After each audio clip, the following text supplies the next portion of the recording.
Good afternoon, everybody, and welcome to Fake Chats. I'm your host, Andrew Burnett. I had to think about who I was there for a minute. But when you hear Southern gospel music, this guy is no stranger. And I want to bring on super fan Nicholas Wilke. How are you doing, buddy? Andrew, I'm good, man. How are you? I am great. I am blessed. I can't complain. Well, I mean, I could, but don't nobody want to hear it. No, they Uh, don't. anyway, let's talk about this good gospel music here. Tell us a little bit about how you became a fan in gospel music. Well, years ago, groups had come to my church, uh, and I liked back then. I think what I liked back then, years ago, was like the country style of gospel music, some of it, and bass singers.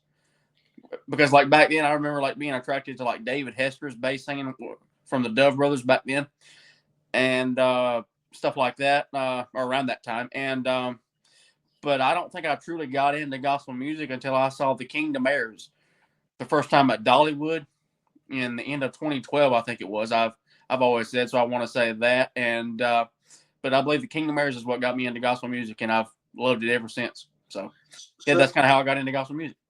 so if my memory recollects me, and I'm sure that I will remember this correct, you've shared with me on the phone before that one of your very first friends in gospel music was Jeff Chapman. Share with us a little bit about how you met. That's true. I met Jeff for the first time in like June or July, I believe it was, of 2013. And Jeff and I have been close friends ever since. We've just developed a friendship over the years. And I've been out to eat with him multiple times. Um, I have ridden in, I've ridden with him in a Corvette that he used to Wow. have. He took me for a ride in his Corvette that he used to have, um, just around Pigeon Forge area. We sat in the car, just rode around for 15 minutes or something like that, and I just sat there and just talked. And so that was a lot of fun. I've been target shooting with Jeff one time, um, me and him and another guy, and my dad, and that other guy being Berman Porter. Berman Porter is another one of my best friends in gospel music. Berman is the original bass singer for the Dove Brothers, and Berman and I are very close friends as well. But yeah, but as far as Jeff, you asked about Jeff. I'm just very close with Jeff and have been for about 12 years now, and I absolutely love him. I absolutely love him. He's an amazing guy, amazing friend, and love him dearly.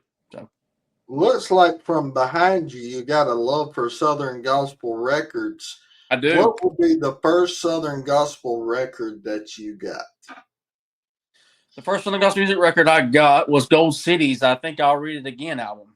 That was the very first one I ever got. A friend of mine named Matthew Boyce, do believe his name is Matthew. He gave me that at a concert one time, and that started a collection. That started my record collection, obviously, because that's the first one. And the second one I got was Tennessee Ernie Ford's "Amazing Grace" album, I believe it was. And after that, a guy gave me like 30 of them or something like that. And from there, it has just turned into this. If you could estimate how many you think you have, how many would you say? Maybe 2,000 or more, so, Wow, something like that. Maybe 2,000 plus. that's awesome. So, when it comes to old groups, I know you have a lot of knowledge coming to the old groups. Who were some of the first groups that come to your mind when you think legendary or the era that you like to listen to? Okay, let me go. First groups that come to my mind as far as that era, that old era. I'll just simply tell you this: my favorite group of all time is the Statesmen. They're my favorite group of all time. My favorite lineup is Rosie Roselle singing tenor, Jake Hess singing lead, Doyot singing baritone, and Big Chief on bass, singing bass, and Hovey Lister on the piano. Um, that's my favorite. That's my favorite group period of all time. And but other groups I love are I love, of course, old Blackwood Brothers with JD and all them, and different lineups of them too. And I love the Rebels. I love the old Oak Ridge Quartet from back then. I love. I'm a big fan of the Goss Brothers. I love the Goss Brothers. Let's see. I like the Sons of Song. There's a few trios there for you that I like. Uh,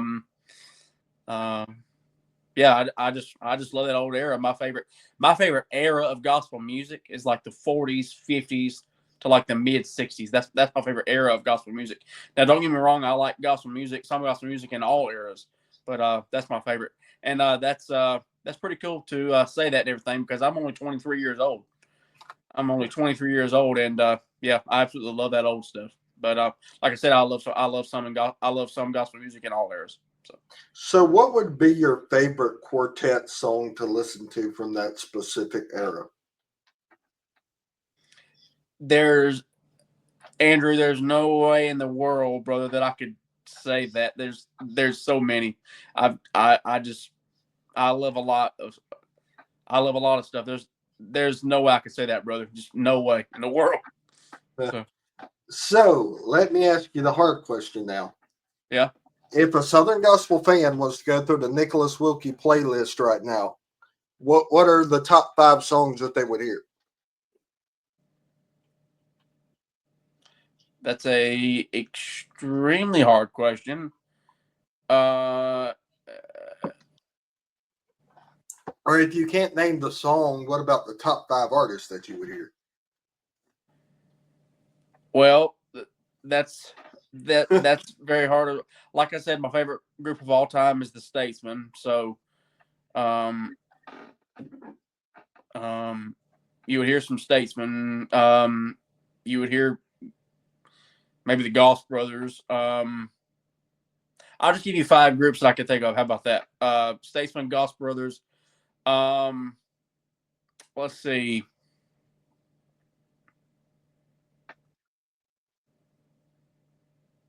I'd say the old Gold City, maybe. Right. Uh, like with Brian and Ivan, Mike and Tim and all them, maybe. Love that stuff. And I love Gold City when Jay Perrick and Jonathan Wilburn and Mark Trammell and Tim Riley are there too. We're there as well. Um, so that's 3, I guess. Um,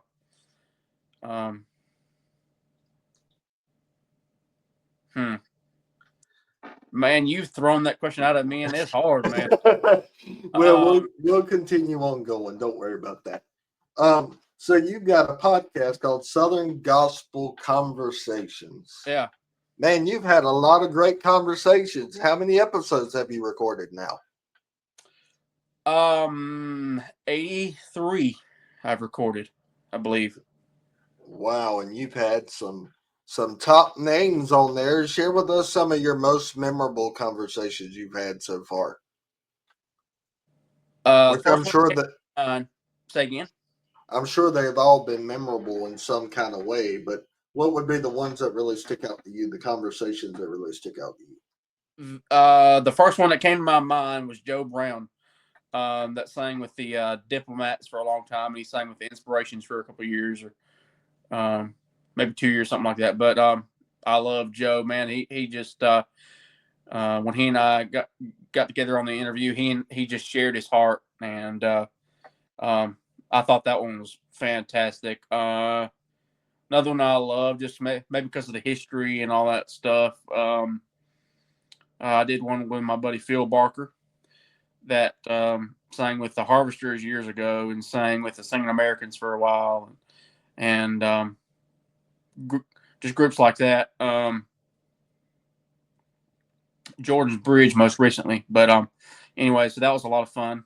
That was a great interview, and I did one with Jeff Chapman. Like I said, he's one of my very, very, very best friends I've ever had in gospel music, and I did one with him, and so he's a close friend of mine. That was great. I love doing that, and um, so there's a few right there.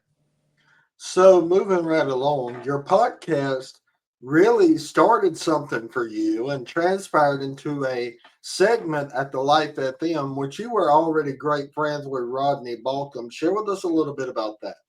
Yeah, I became friends with Rodney Balcom in June or July of 2015, and my former pastor, um, the fellow that was my pastor at that time, Phil Witt. Uh, he was talking to my dad one day, and he mentioned Rodney, um, that he was a close friend of Rodney's, a good buddy of Rodney's, and so we got to talking about that and everything. And uh,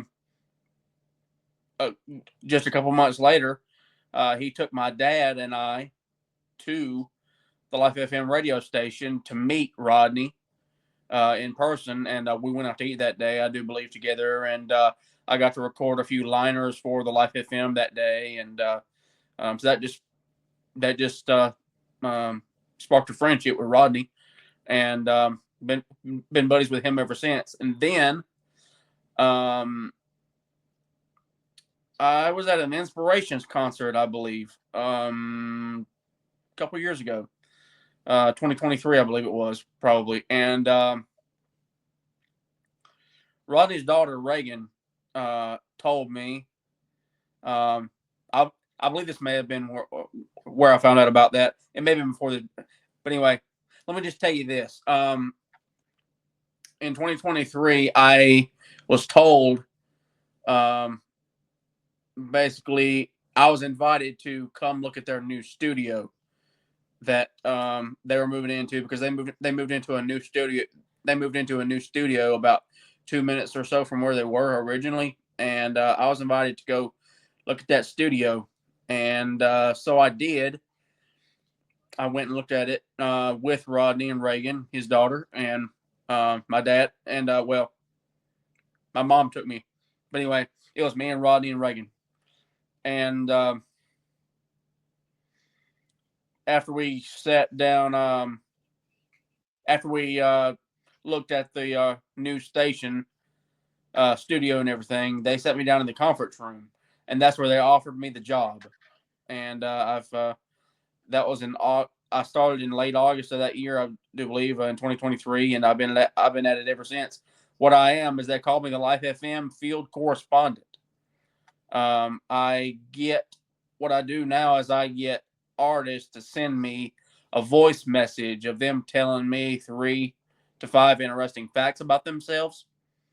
A voice message of them telling me that, and um, I go to the radio station about once a month, and Rodney and Reagan, and I play those on the radio and talk about them, like have a commentary back and forth about them and everything. And what that does is that gives the radio listener a chance to get to know the artist more personally. And so that's my segment. That's what I do, and I absolutely love it. And I plan to still be there for a while yet, Lord willing, and I absolutely love it. So, has there been any facts that you've learned about any particular artist that you didn't know? I can't think of any off the top of my head, unfortunately, but at the moment at least. But yeah, there's been some things that they've shared that I didn't know, and I know that's happened for the radio listener as well. Things that they didn't know. So that's the good thing about my segment, is that it gives the listener a chance to get to know the artist more personally, and allows them to get to know things about the artist that they may have not known. So, let's talk about things that people might not know about you. Um, well, you're not only a fan of gospel music, but I hear that during your spare time you like to watch old television shows. Share with us a little bit about that. Yeah, especially at nighttime, whenever I'm in the bed, I'll turn it on. But yeah, man, I love old TV shows. Andy Griffith's my favorite of all time. Um, and I love Gomer Pyle, USMC as well, and I love Dennis the Menace, and a few and stuff like that. A few things like that. Uh, there are several more that I need to get into, like I want to get into stuff like the Adventures of Ozzie and Harriet, and Father Knows Best, and I want to get into a lot more maybe of Leave It to Beaver, stuff like that. And but yeah, man, there's nothing like those old black and white TV shows. That's the old TV shows are mainly the TV shows that I like, but as far as more current TV shows, my favorite show is probably Duck Dynasty. I love Duck Dynasty. I'm a big Duck Dynasty fan. So yeah, great stuff. So, if you had to pick a favorite older show, black and white show, which one would you say? Andy Griffith. That's my favorite show of all time. I'll tell you another one. If you ever need a good, wholesome laugh, is I Love Lucy. Oh yeah, it'll get you laughing really, really quick. I Love Lucy is a good one, no doubt about it. Yep, that's a good one. So, what really makes it a good show for you? For one thing, I like the old look of it. You know, that old vintage look that it has, because it's black and white, and just the old the maybe the old style clothing that they wore back then, or just old vintage look of it. But also it was just good, clean, and wholesome. No bad words. No inappropriate stuff on it. No, nothing. It was just good and clean, and I just love those shows. And I figured you'd say you love Andy Griffin because you also love talking to people like police officers and things like that. I do love talking to police officers. Law enforcement is something that I've loved for many years, for probably pretty much all my life. I remember I used to play baseball years ago, and occasionally, like the Greenville County Sheriff's Office guys, some of them would come watch us play, and I would visit with them, and I love that. And yeah, I've always loved law enforcement. Sure have. Yep. Well, Nicholas, thank you for your time, buddy. You are a blessing. Keep on doing what you do and keep on spinning that good old Southern gospel music. Share with the folks how they can find out more about you. Man, I appreciate you having me on. It's been fun. And you're a good friend, buddy, and I appreciate you a lot. I'd say probably the best thing folks can do maybe is find me on Facebook, just Nicholas Wilke, and I've got a profile picture of me on there, and this is what it looks like. I'm just me. So you can find me on Facebook, Nicholas Wilke, NicholasWilke. And I'll tell a funny story before we go. When I first met you, you had a picture of George Younts in your profile, and I don't think I ever told you this, but I thought you was actually the old man in your profile picture.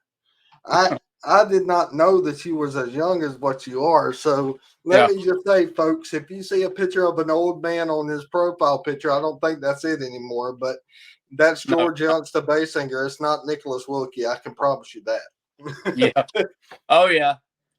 I don't know that we've talked about George Younts yet on this interview. George is my favorite bass singer of all time. So we haven't. He's my favorite. I didn't even mention that. Anyway. All right, brother. Well, you have a good night. I enjoyed talking with you. I always enjoyed talking with you. I love you, brother, and keep on spinning the good old gospel music. Well, I love you, brother, and thank you for having me on. All right. Love you, buddy. All right. Bye-bye. Bye-bye.